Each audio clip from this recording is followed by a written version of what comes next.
Just when the monarchy appeared to be quietly regaining its footing, Princess Catherine detonated a revelation that shook even the most seasoned royal watchers.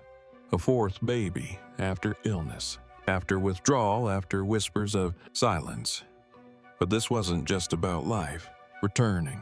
It was a thunderous statement of control, of defiance, and of mystery. Why now? Why so quietly, and what does it truly mean for the future of the crown? Before we go deeper into what this really means for the royal family, make sure to subscribe so you don't miss a single update. The timing was no coincidence, yet no one expected it. The news dropped. With the weight of a royal decree and the intimacy of a whispered confession, Catherine, the Princess of Wales, had revealed she was expecting her fourth child just months after completing treatment for cancer. A diagnosis that had forced her into isolation, away from cameras, away from royal duties, and for a time, away from hope. In an instant, headlines erupted. Commentators scrambled to make sense of it all. The monarchy, long seen as cold and calculated, was suddenly caught in a swirl of emotion and speculation. Was this Catherine reclaiming her story, or rewriting it altogether? Some saw it as a triumph of resilience, a mother choosing joy despite everything. Others, however, weren't so quick to celebrate. They whispered of recklessness, of danger. They pointed to her fragile recovery and questioned if the palace had known it all, if the king had been briefed, if William had agreed, because if this pregnancy had been planned, it was done in silence.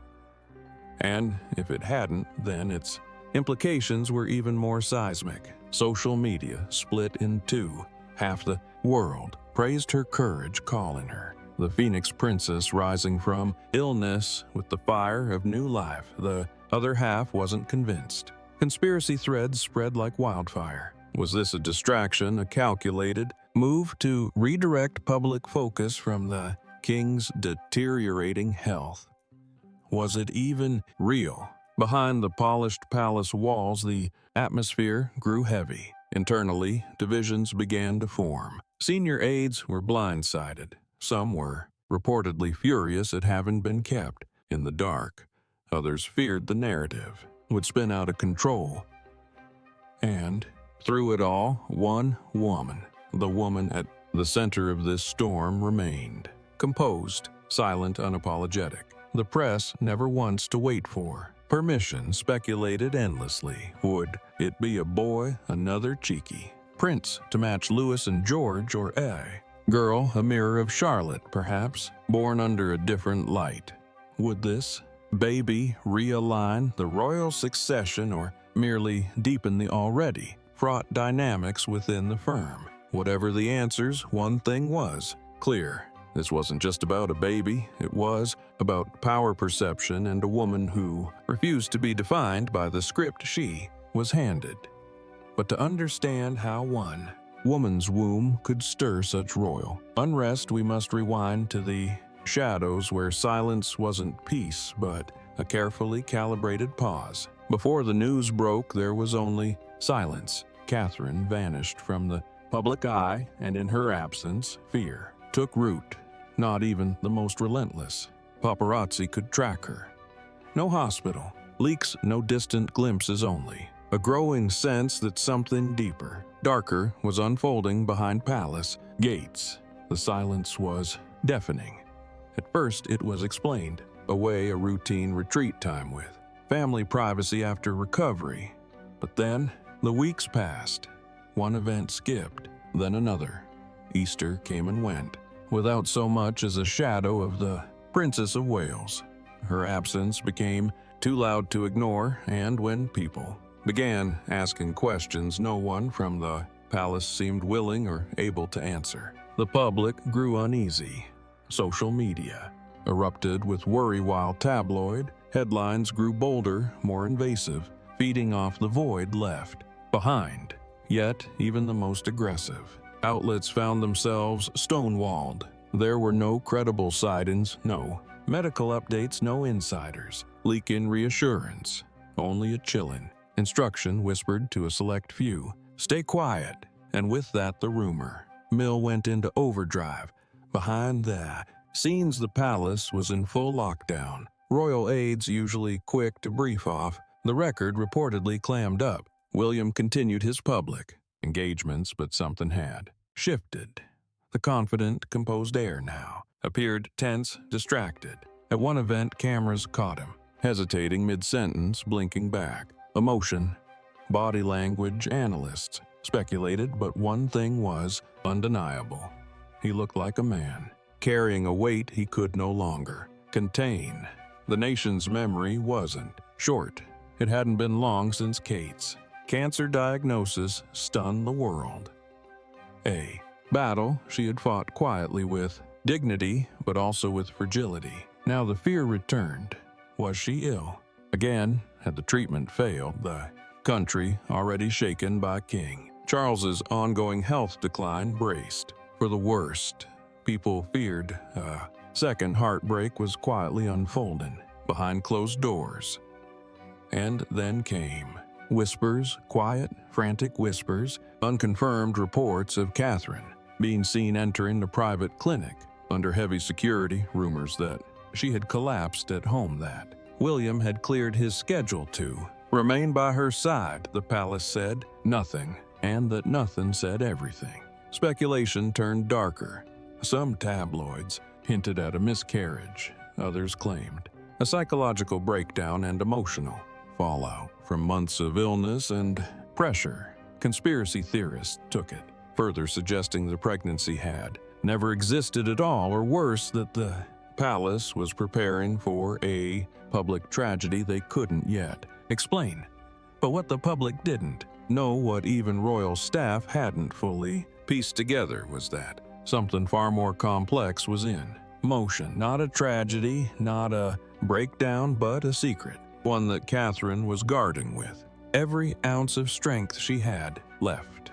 Because when the silence finally shattered, it wasn't grief or farewell that emerged. It was the beginning of something no one dared expect. No stage, no press conference, no family gathering. Catherine didn't wait for palace approval. She went straight to the people. With a soft voice and a steel resolve, she dropped the news on her own terms, and the monarchy hasn't breathed normally since. In a grainy, softly lit video shared across official social media accounts, Catherine appeared alone. No staff, no title, banners, no royal insignia. In the background, just her seated calmly, looking directly into the lens, and with a breath that sounded heavier than the moment itself. She said it. "William and I are expecting our fourth child." The world stopped. There was no build-up, no slow-leaking source, no anticipatory headlines, just a single voice, steady but charged, dismantling the entire machinery of royal secrecy in under 2 minutes. The silence that had haunted the palace was now replaced by something even more destabilizing: truth uncontrolled and uncensored. Body language analysts wasted no time. Her tone, her pauses, the way she clutched her hands, everything was scrutinized. Some saw vulnerability, others saw raw defiance. They noticed how she never once referred to the palace. She didn't thank the family. She didn't speak from behind a podium or within the walls of Windsor. She didn't even smile the way she used to. And then, like an aftershock, William entered the frame. Silently, he placed a hand on her shoulder, glanced briefly into the camera, and said nothing. That gesture alone ignited 1,000 theories. Was it solidarity or subtle protest support or warning? Inside Buckingham Palace, chaos reigned.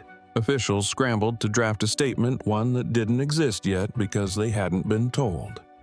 It took 12 hours for a formal response to appear on the royal website. By then, the video had already shattered viewing records across multiple platforms. It wasn't just a pregnancy announcement. It was a direct hit to tradition. Queen Camilla, sources claimed, was blindsided. And not just surprised, furious. Catherine had bypassed every royal convention, ignored the chain of command, and made a unilateral move in the middle of a crumbling monarchy. It was seen by some as a declaration of independence, by others as a betrayal. Behind closed doors, tension soared. Some quarters called it refreshing, others labeled it reckless. But no one could ignore the shift it represented. Catherine wasn't waiting to be granted a voice. She had seized it, and once taken it couldn't be returned. Among the public, the response was split. Supporters hailed her as brave, a modern royal rejecting outdated constraints. Critics, however, questioned her motives. Was this her way of reasserting relevance, a smoke OKC screen for deeper issues within the family? Or worse, an orchestrated media play to tighten her grip on public sympathy? Yet, even in the noise, one thing became certain. Catherine was no longer the silent figure smiling dutifully from balconies. She had stepped into a different role now, one where her voice carried not only weight but consequence. But beneath the joy of new life lay a truth Catherine had kept buried even from her inner circle. Doctors warned her it might never happen again. After cancer, her body had been through war, and yet, against every warning, every medical odd, every silent fear, Catherine chose the impossible. Or perhaps the impossible chose her. There were hushed conversations behind tightly closed doors. Conversations not meant to reach the public, nor even some senior royals.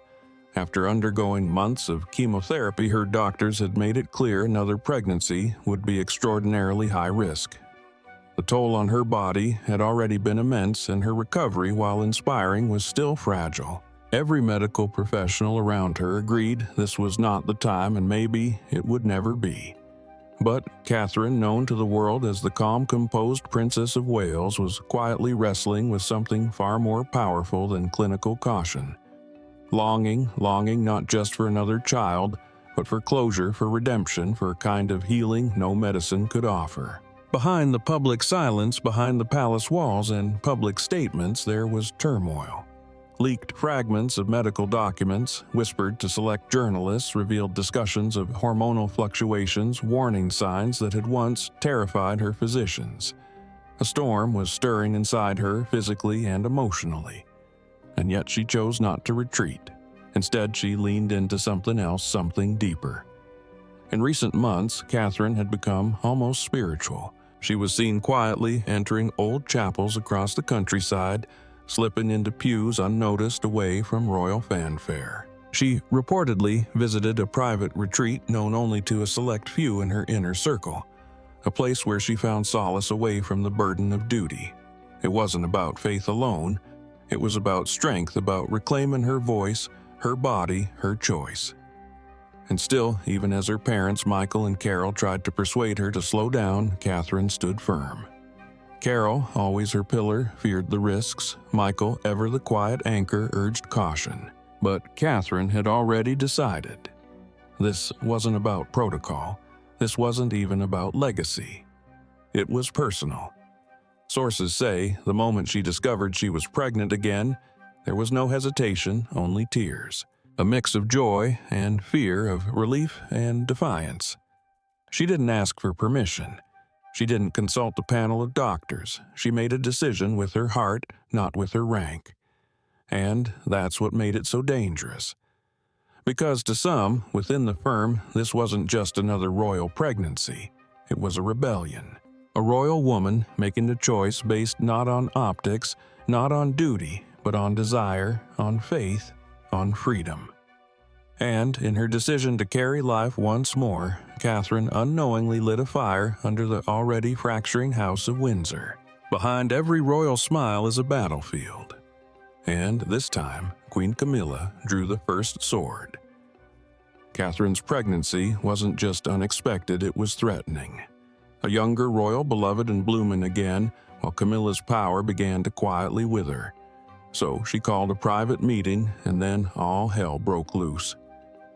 Sources close to the palace say it began with a whisper, a comment Camilla made to a longtime aide after watching Catherine's video.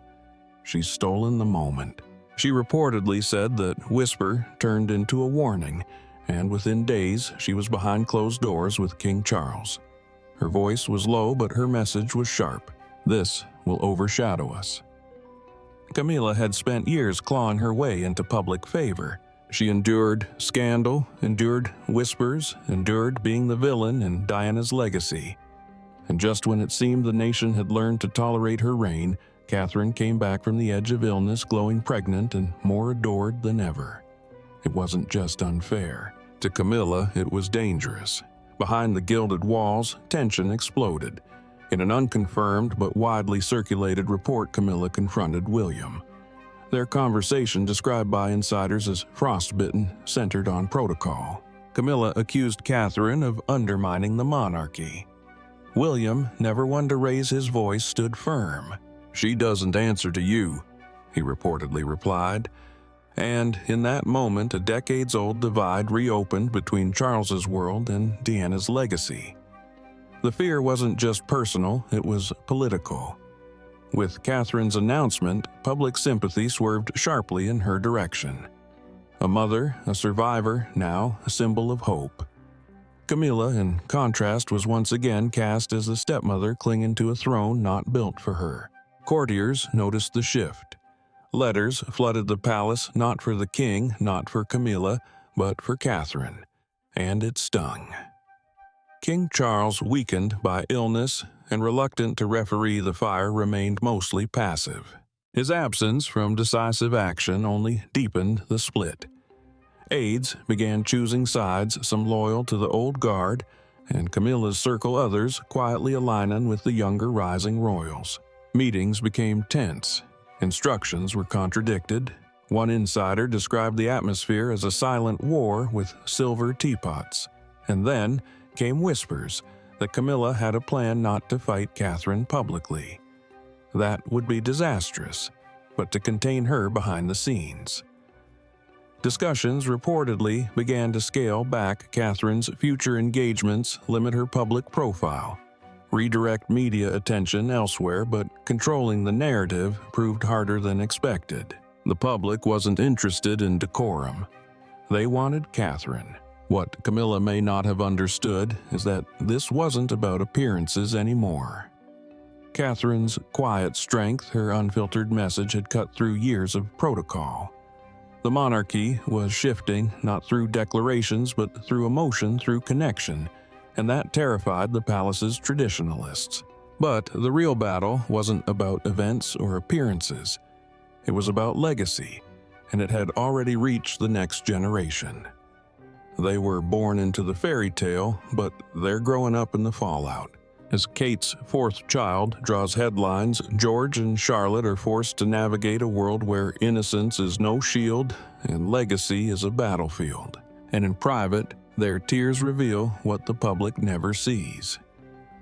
At first, it seemed like they were shielded. Their smiling faces at public engagements, their carefully chosen school uniforms, the occasional birthday photo released to maintain the illusion of calm. But beneath that royal polish, pressure was quietly mounting. George, now old enough to read, had begun asking difficult questions. During a quiet moment at home, he reportedly turned to William and asked, "Why are they mad at Mommy?" That one sentence shattered the illusion that the chaos had stayed outside their gates. Charlotte, too, had begun to feel the weight. Known for her poise beyond her years, even she couldn't hold back the emotions when the whispers followed her to school. One rainy afternoon, photographers captured her wiping tears as she was picked up by a visibly tense security detail. The moment went viral not because it was shocking, but because it was real. It was the raw cost of royal life worn on the face of a child. In response, William acted swiftly. He increased private security around the children. Their daily movements became tighter, more controlled. At events, their exposure was minimized. But even with precautions, the emotional bruises remained. And Catherine, knowing how fragile the line between public fascination and personal pain had become, began writing letters to her eldest, too. Not public statements, not royal records, just heartfelt words from a mother to her children in case anything happens. The family quietly canceled their traditional Easter plans. No royal church walk, no cameras, no crowds, just an attempt at normally behind the walls of Windsor. But even then, the air was heavy, because this wasn't just another scandal, it was shaping their children's futures. George, once a boy with carefree curiosity, had started watching the news. Charlotte, once confident, now hesitated in crowds. The crown, for all its jewels and ceremony, casts a long shadow, and its weight, meant for adults, had now settled on the small shoulders of its youngest heirs. They didn't ask for the spotlight, but it found them anyway. Every headline about their mother's pregnancy, every whisper of conflict within the palace, it all landed at their feet. But even as her children crumble under scrutiny, Kate herself faces a different kind of enemy, the one within. Just as the world began celebrating, new whispers emerged of a midnight hospital run of security convoys on high alert. Was the pregnancy in danger? Or was there another secret hidden under the diagnosis everyone thought they understood it? Began with a flicker of shadow caught on a grainy zoom-in photo posted anonymously. A line of blacked-out SUVs pulling into a private wing of a well-guarded London hospital. Time-stamped 2:04 a.m. For most people, it was just another blurry rumor. But for those paying close attention, it was the moment everything shifted. Suddenly, joy gave way to fear, and celebration became suspicion. Whispers spread like wildfire. Some claimed it was a false alarm. Others said Catherine had collapsed, that she had suffered severe abdominal pain and was rushed in under full security lockdown. The palace issued no statement. William was seen leaving the next morning stone-faced, and the silence once again became deafening. Then came the footage. A shaky clip, just seconds long, leaked by someone close to hospital security. It showed two of the same royal vehicles returning to Kensington Palace just before sunrise. The implication was chilling. Something had happened, something the monarchy didn't want the public to know. Debate exploded across media platforms. Was it a pregnancy complication, a miscarriage scare, or something far more complex? Theories multiplied. Some suggested Catherine had been warned of fetal abnormalities. Others claimed it wasn't one baby, but two, a multiple birth hidden to avoid the pressure of twin heirs under public gaze.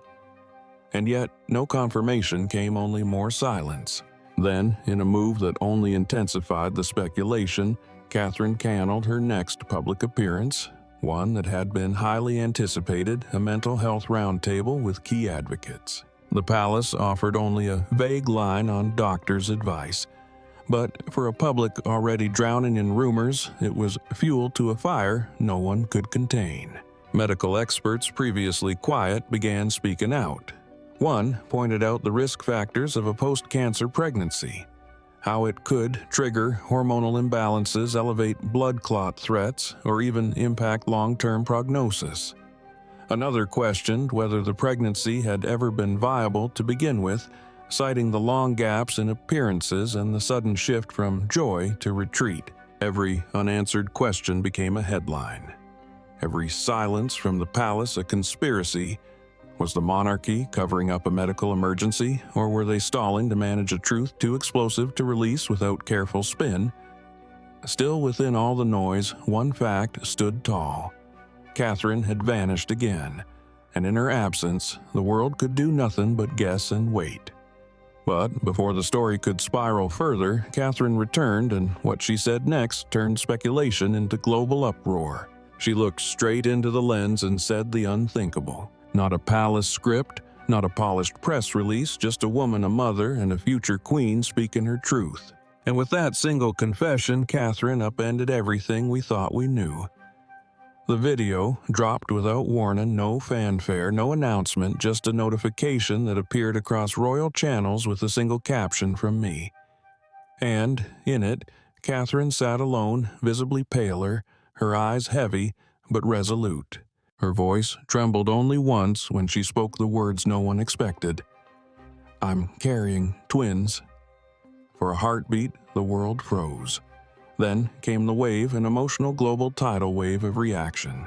Twin heirs, two lives growing inside a woman whose body had only just survived cancer. Catherine continued, her hands folded tightly. I couldn't keep it hidden any longer. The secrecy was never about shame. It was about survival. Her words, raw and unrehearsed, stripped away every layer the monarchy had tried to control.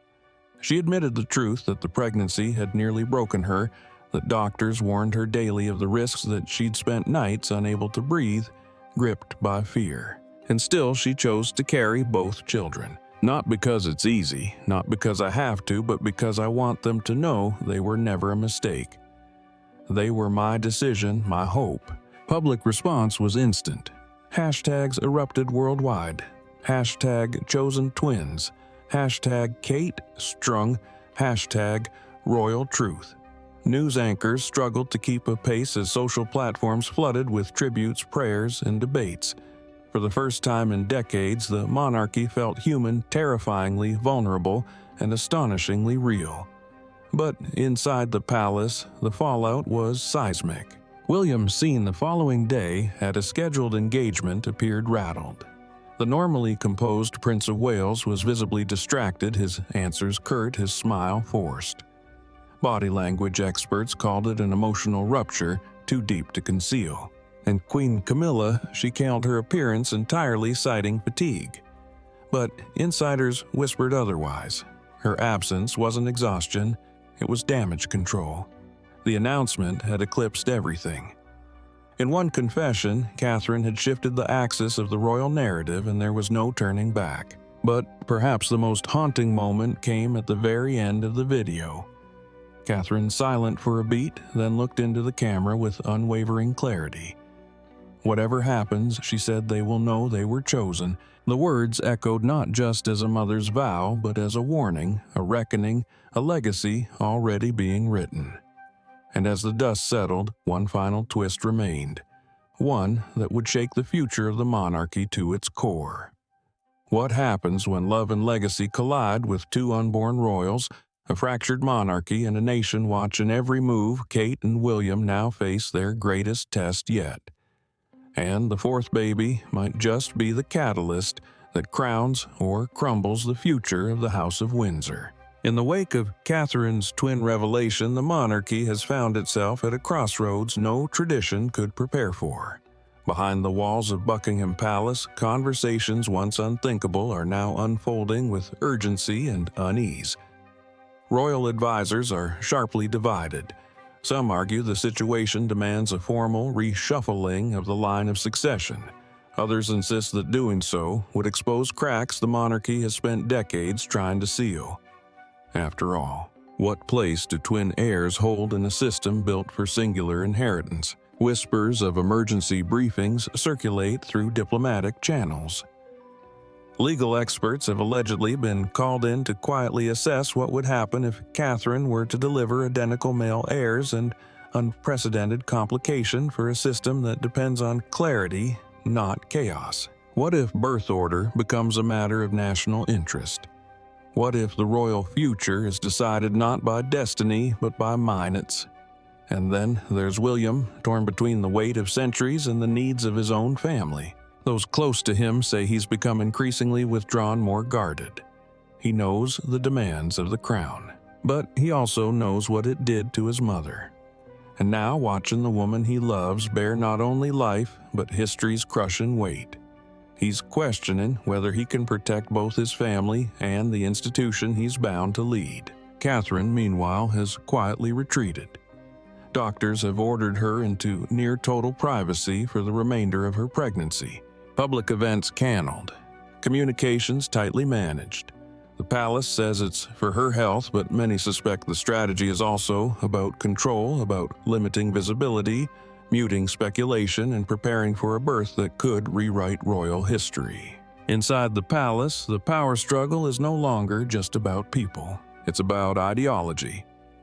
On one side, the old crown, those clinging to protocol secrecy and a past that resists modern influence. On the other, the new blood, those who see Catherine and her children as the future younger, bolder, untamed by tradition. The people wait with bated breath. Every newspaper headline is a prediction. Every pundit's voice a prophecy. Will the monarchy adapt or fracture? Will love triumph over legacy or be consumed by it? And as the world waits for two cries to echo through the palace halls, one truth remains undeniable. This is no longer just a royal pregnancy. This is a reckoning. Thanks for watching. Don't forget to like and subscribe, and we will see you in the next one.